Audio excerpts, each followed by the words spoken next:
Hoaks atau informasi palsu terkait pemilu semakin banyak bertebaran. Sasarannya bukan hanya para kandidat pemilu atau partai politik, tetapi juga penyelenggara pemilu yang berpotensi menimbulkan konflik di masyarakat dan menurunkan kualitas pemilu itu sendiri.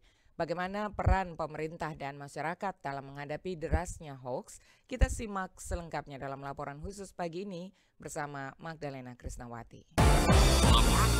Laporan khusus.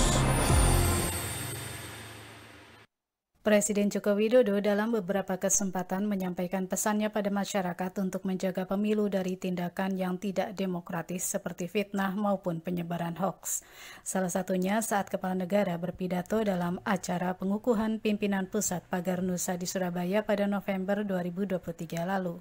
Presiden Jokowi meminta agar masyarakat dapat melawan fitnah dan hoaks menjelang pemilu yang dapat memecah belah bangsa. Pemilu 2024 harus dipantau dan dijaga.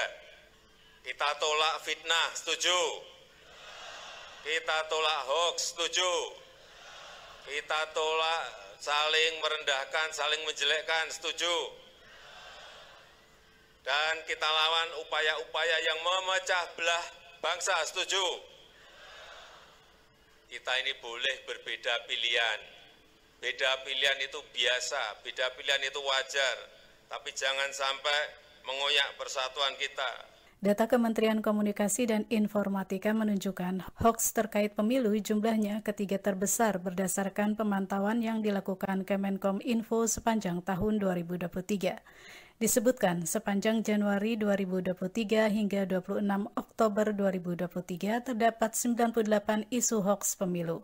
Jumlah itu meningkat hampir 10 kali lipat dibandingkan tahun 2022 lalu. Namun memasuki awal tahun 2024, Menkominfo Budi Aris Setiadi mengatakan jumlah hoaks pemilu semakin melandai. Hoaks pemilu melandai, berarti masyarakat udah agak sehat. Masih bisa hitung pakai jari apa? Karena akhirnya semua sadar dong, begitu hoaks kan pasti kita take down kan. Ngapain bikin hoaks lagi? Pokoknya berapa banyak? Enggak, udah turun lah. Dibanding 2019 sangat jauh drastis. Menkominfo menegaskan terus melakukan berbagai upaya dan kolaborasi dengan banyak pihak dalam penyebaran pesan bertagar Pemilu Damai 2024 melalui pesan SMS ke seluruh masyarakat, terutama untuk terus mengingatkan masyarakat agar tidak mudah termakan dengan hoaks. Langkah ini penting dilakukan mengingat dampak hoaks bagi kehidupan masyarakat dan kehidupan bernegara.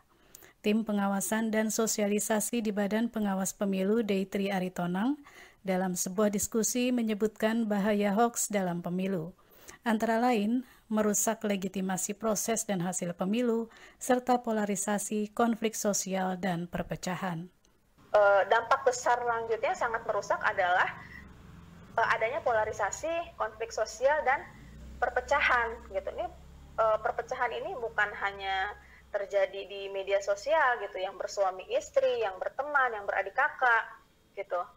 Saya sudah merasakan sendiri dicuekin sama sepupu saya, karena saya pernah meluruskan itu informasi bohong bang gitu ya. Saya padahal nggak berniat mendebat dalam hal kontestasinya gitu, dalam hal kandidasinya, tapi saya cuma mengingatkan itu informasinya bohong bang gitu. Ah kau tahu apa, nana gitu. Karenanya, kata Deitri, Bawaslu juga memberikan perhatian khusus terhadap maraknya hoaks pemilu. Sementara itu, Presidium Masyarakat Anti Fitnah Indonesia Mafindo Puji F. Susanti dalam acara diskusi yang sama menyampaikan langkah apa saja yang bisa masyarakat lakukan dalam menyikapi fitnah dan hoaks pemilu. Mulai dari saring sebelum sharing, melakukan pengecekan sumber informasi, mengkonsumsi berita dari sumber terpercaya, dan harus berani melaporkan hoaks. Kita harus mulai terbiasa untuk memastikan berita yang kita dapatkan itu dari sumber-sumber terpercaya. Dan masyarakat juga harus sadar bahwa hoaks itu memanfaatkan sisi emosional kita. Pertama, sisi kebencian kita mungkin ya, sisi kesukaan kita yang terlalu berlebihan. Sisi mendewakan kita ya, ada rasa-rasa yang terlalu mendewakan tokoh tertentu gitu ya. Dan juga sisi sebel, benci, itu juga bisa diolah.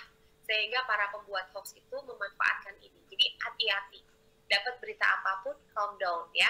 Inhale, exhale gitu ya, tenang dulu gitu baru kita cerna. Beberapa hoaks pemilu yang belakangan ini menyebar antara lain terkait perubahan format debat Capres-Cawapres, isu KTP warga negara Tiongkok yang konon digunakan untuk pemilu, sampai peredaran video yang konon suap untuk kecurangan pemilu.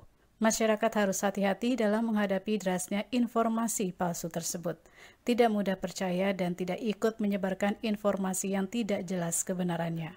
Peran serta masyarakat menjadi kunci terlaksananya pemilu yang damai. Dari Jakarta, Magdalena Krisnawati, Pro 3 RRI, terus mengudara untuk Indonesia.